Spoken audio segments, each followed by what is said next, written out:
जय शिवराय मित्रांनो, तुमची जर कुळ कायद्याची अर्थात कुळाने मिळालेली जमीन असेल तर तुमच्यासाठी एक अतिशय दिलासादायक आणि महत्त्वाचा असा अपडेट आहे मित्रांनो। आज राज्य शासनाच्या माध्यमातून महसूल विभागाच्या माध्यमातून एक परिपत्रक काढून कुळ कायद्याच्या संदर्भातील काही महत्त्वाचे असे निर्णय घेण्यात आलेले आहेत, ज्याच्यामध्ये कुळाच्या जमिनी असलेल्या शेतकऱ्यांची कायम आर्थिक आणि शासकीय जाचातून सुटका होणार आहे। मित्रांनो, काय आहे परिपत्रक, कशा प्रकारे याचा फायदा शेतकऱ्यांना होणार आहे हे सविस्तरपणे आजच्या व्हिडिओच्या माध्यमातून जाणून घेण्याचा प्रयत्न करणार आहोत। मित्रांनो, याच्या संदर्भातील हे महसूल विभागाचं परिपत्रक आपण पाहू शकता, ज्याच्या माध्यमातून पहिला निर्णय घेण्यात आलेला आहे तो म्हणजे 40 पट नजराना रद्द करण्याच्या संदर्भातील।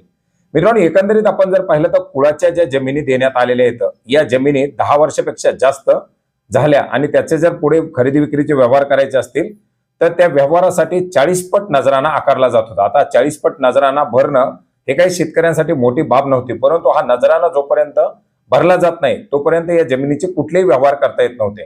आणि हा नजराना भरणं, त्याच्यासाठीचे कागदपत्र, अर्ज प्रक्रिया, त्याच्या मंजुऱ्या या सर्व बाबी करत असताना प्रत्येक स्तरावरती या शेतकऱ्यांना पैशाचं वाटप करावं लागत होतं। मोठ्या प्रमाणात मानसिक आणि आर्थिक जाचातून शेतकऱ्याची वाटचाल होत होती आणि याच पार्श्वभूमीवरती आता हा 40 पट नजराना भरण्याची जी अट आहे ती अट या जीआरच्या माध्यमातून, या परिपत्रकाच्या माध्यमातून रद्द करण्यात आलेली आहे। याच्यामुळे आता खर्च कुठेतरी शून्य होणार आहे। मित्रांनो, 10 वर्षाचा कालावधी संपल्यानंतर आता तुमची कुळाची जमीन जर विक्री करायची असेल तर अशी विक्री करताना शासनाला 40 पट नजराना देण्याची गरज नाही। तुमचा 1 रुपया सुद्धा आता त्याच्यासाठी खर्च होणार नाही।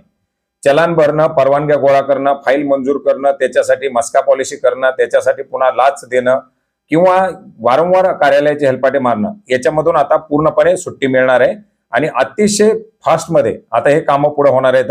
जिल्हाधिकाऱ्यांना या परिपत्रकाच्या माध्यमातून विशेष मोहीम राबवण्याचे देखील निर्देश देण्यात आलेले आहेत।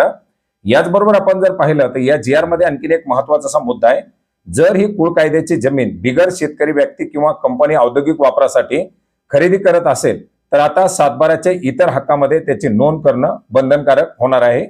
कंपनीने जमीन घेतल्यानंतर 5 वर्षाच्या आत तिथे उद्योग सुरू केला पाहिजे। जर 5 वर्षाच्या आत त्या जमिनीवरती उद्योग उभा केला नाही, त्या जमिनीचा जर वापर सुरू केला नाही तर मात्र मूळ खरेदी किमतीच्या तब्बल 48% अतिरिक्त अधिमूल्य आणि रेडी रेकनर दराच्या 2% दंड हा शासनाला या ठिकाणी भरावा लागणार आहे। कंपन्या शेतकऱ्याच्या जमिनी घेऊन त्या वर्षानुवर्ष पडून ठेवतात, अशा प्रकारे आता जमिनी प्रत्यक्षात पडून ठेवू नये, त्याचा योग्य तो औद्योगिक वापर व्हावा यासाठी हा दंड आकारण्याची तरतूद याच्या अंतर्गत करण्यात आलेली आहे। एकंदरीत पारदर्शकता आणण्यासाठी योग्य त्या जमिनीचा योग्य तो वापर व्हावा, याच्यामध्ये अनैतिक कामं होऊ नयेत किंवा या शेतकऱ्यांना विनाकारण पैशाचा भुर्दंड बसू नये, या सर्व बाबीसाठी हे काही महत्त्वाचे असे नियम बदलण्यात आलेले आहेत, ज्याच्यामुळे आता साहजिकच या कुळाच्या जमिनी असलेल्या शेतकऱ्यांना एक मोठा दिलासा मिळणार आहे।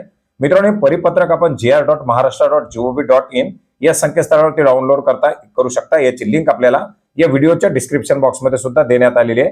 याच्या संदर्भातील जर काही प्रश्न असतील तर नक्की कमेंट करा आणि इतरही काही संदर्भातील तुमच्या जर काही विचार असतील तर नक्की कमेंट करा, त्याच्याबद्दल सुद्धा आपण नक्की माहिती घेण्याचा प्रयत्न करूयात। भेटूयात नवीन माहितीसह, नवीन अपडेट्ससह।